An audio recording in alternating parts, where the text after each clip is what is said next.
in Europe, a man by the name of Rothschild, who claimed to be Jewish, made this statement. He really didn't care who was king or ruler, as long as he controlled the finance. Rothschild had 5 sons, and he sent those sons into different parts of Europe. Yes, sir. Yes, sir. He sent one son to England, one to France, one to Italy, one to Austria, and one stayed at home with the father in Germany. Yes, sir. And they all became a part of the house of Rothschild, but through manipulation of money, the son in England grew up, and that became the Bank of England, the Bank of France, the Bank of Italy, the Bank of Austria, the Bank of Germany. These were central banks that printed the money of these nations that now were in the hands of a family that had spread out with not the intention of doing good, but the intention to become manipulators and controllers of the destiny of the world and nations. Come on. Come on. Go ahead. Europe had many conflicts. Yes. Yes.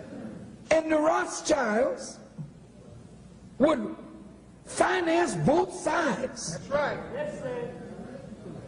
That's right. What you don't understand is that war is a manipulation of money.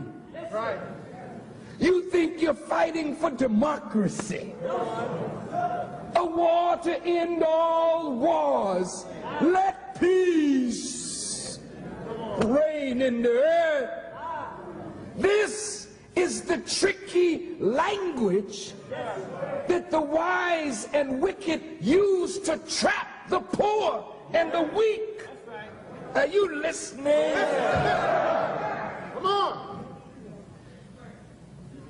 The house of Rothschild became so strong that even when America was established, they kept through their agents in America trying to control central bank.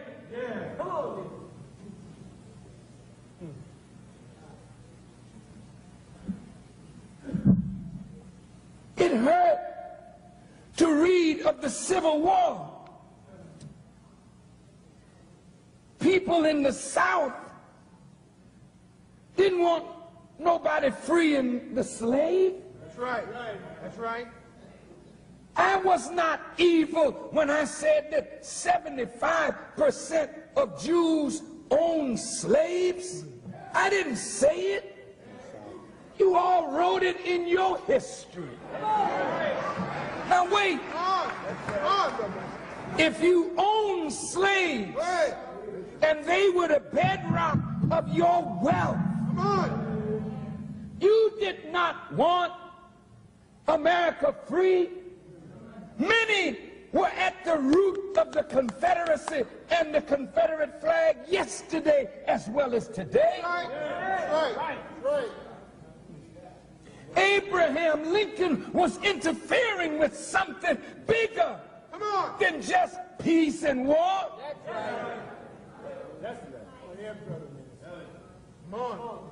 Rothschild, through his agents in America, financed the North and financed the South.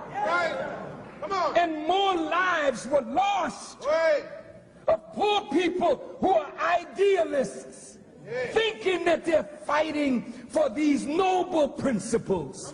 And all at the same time, you're making the rich richer, but they're enriched at the price of your blood and the blood of your children and the blood of your children's children. Go ahead.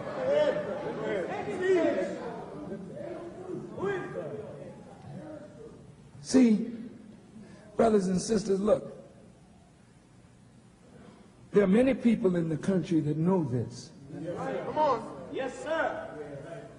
But they don't have the voice of the poor. What makes it so dangerous for me to know it and even say it is because I have the voice and the ear of poor people. And once you know the truth, it's very difficult for you to go back into your sleep. So naturally, to say these things, it puts the spokesperson at great risk. Because America has been built on your backs. And if any truth comes to remove you, that's like somebody creating an earthquake. You see a beautiful building, but when the earth under it shakes, the walls come down, the ceilings come down. So that's why you have never been allowed a leader that could stay with you to speak to the masses of black people. Every time you had a leader that could speak to the masses, he was cut down.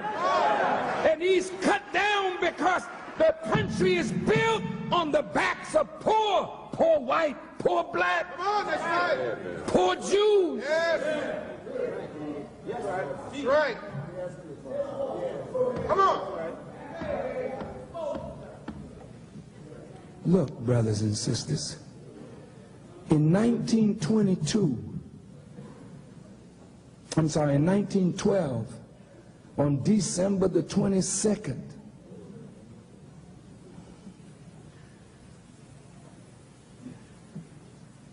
the Central Bank of America was taken over by certain families.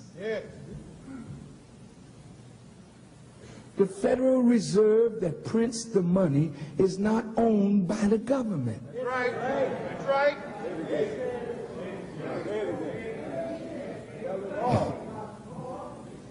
Inside the government, betrayal went down. And under the presidency of Woodrow Wilson, who was elected in 1912, the Federal Reserve System was established. Come on. In 1913. He came. Did you know that at 1912, when Woodrow Wilson was elected, the debt of America was about $1 billion.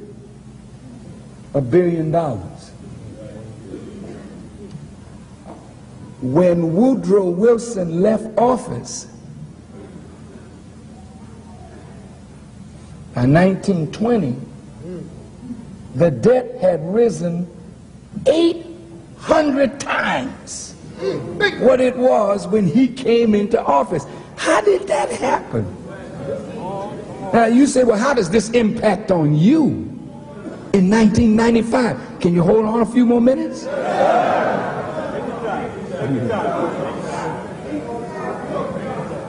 Look, brothers and sisters, in 1912, Woodrow Wilson was elected. 1913, IRS is established. Why was the Internal Revenue established?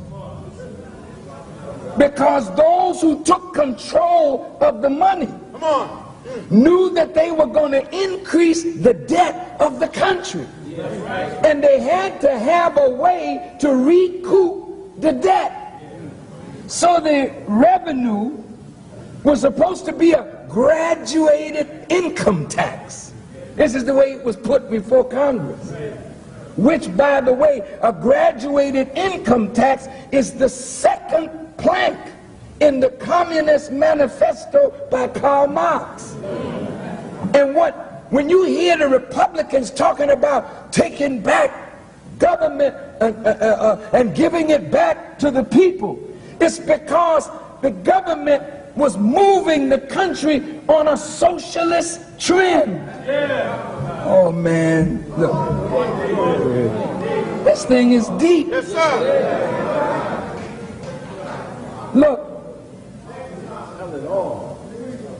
Woodrow Wilson comes in, and he's going to keep America out of the war. The war started in 1914. Is that right? Yes, sir. Come on. Woodrow Wilson's second term is in 1916. Come on. He's keeping America out of the war. This is the way they talk when it's time to get elected. But the big boys behind the door, they knew that the only way to increase the debt was to somehow get America involved in the war that was raging in 1914. So through the manipulation of an incident with a ship called the Lusitania, America declared war on Germany. And in 1917, the American soldiers went to war in Europe. And in order to fight the war, America had to borrow money. Come on, that's right. Yes, sir. Come on. So who do you borrow money from? Come on. Who do you borrow? From those who print the treasury bonds. Think of it. Then they put interest on what America borrows. So the poor people are taxed to pay the interest. Come on, that's right. War over, 1918.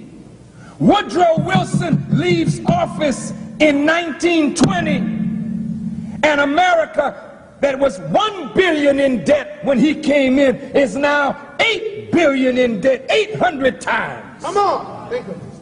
What it was. And the interest the American people are paying. It was the war to end all wars. And in that war, many of our black brothers were arguing and fighting because they wanted to fight for America, this great country, not knowing that the whole thing was manipulated by a handful of wicked men. J.P. Morgan, the Rockefellers, Come on. Loeb and Kuhn, Come on. and Schiff, Yes, sir. and the Warburgs, and the Rothschilds. These are Anglo-Saxons and Jews, because it don't make no difference when you get to a certain level. We don't see ethnicity, we see money. Do you understand what I'm saying? Now, World War I is gone. Follow me. Yes, sir. Now, here we are. Come on. Hitler rises. Here we go. Hitler's trying to get back what was taken from him Come on. Come on. and the Kaiser and Germany after World War I. Come on. Teach us. Teach your people. Hitler starts moving in Europe. Ain't nobody saying nothing. Come on. Where are you going, Hitler? Hitler sees himself as some kind of messiah. Come on. And guess who financed him? Teach your people. See, this is what they don't want to talk about.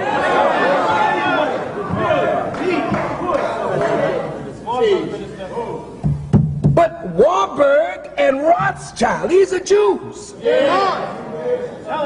And some in America financed Hitler. Come on. Come on. Expose it. Warburg, a Jew, can travel in Europe at the height of the war, That's right. sleep in fine hotels, while Jews are being burned in ovens. Now, will a real anti-Semite stand up?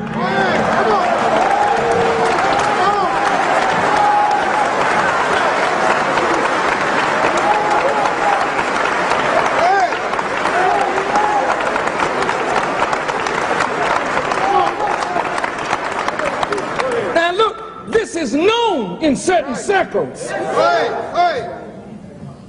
Many young Jews don't know nothing about this. They're made to see Farrakhan as the enemy. That's right. Farrakhan is not your enemy. Your people are using me to get money from you. Come on, Minister. Go ahead. Yes, sir. Open it up. Oh, I'm going to expose them all tonight. Yes, sir.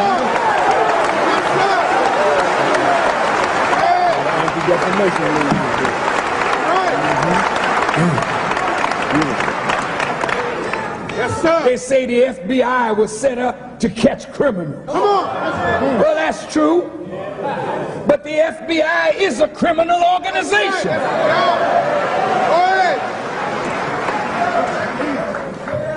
Oh, Farrakhan, how could you say a thing like that? Come on. In staid old Springfield. It's the best place to say things like this. In staid old Springfield. The FBI has been a criminal organization. Come on. They don't care nothing about law. They break the law to get at every black leader or white leader, anybody who can disrupt, destabilize, excite the poor. That's right. Under the name communism, under the name of any kind of thing they can think of, they come after you. That's right. Listen good now. Yes, sir. Yes, sir. You know the FBI's history. Come on. Where we're concerned. That's right. Well documented. Go ahead. Was Mark Clark and Fred Hampton criminals? No, sir. They were members of the Panther Party. Was Marcus Garvey a criminal? No, sir. Was Noble Drew Ali a criminal? No, sir. Was W.E.B. Du Bois a criminal? No, sir. Was Paul Robeson a criminal? No, sir. Was Martin Luther King a criminal? No. Well, damn it, how could you have streets named for Martin Luther King Jr. and you hypocrites line up on the 16th and you take ads out in the paper to celebrate the memory of a man that the FBI bugged this hotel, whacked against him night and day. Tell me I'm lying.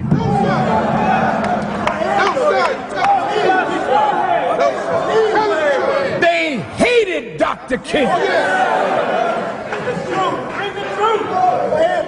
What is the real truth of his assassination? They hated Malcolm, and they hated Elijah Muhammad, and they hated the NAACP and the Urban League, and they worked night and day to destabilize every black organization. Now tell me I'm a liar.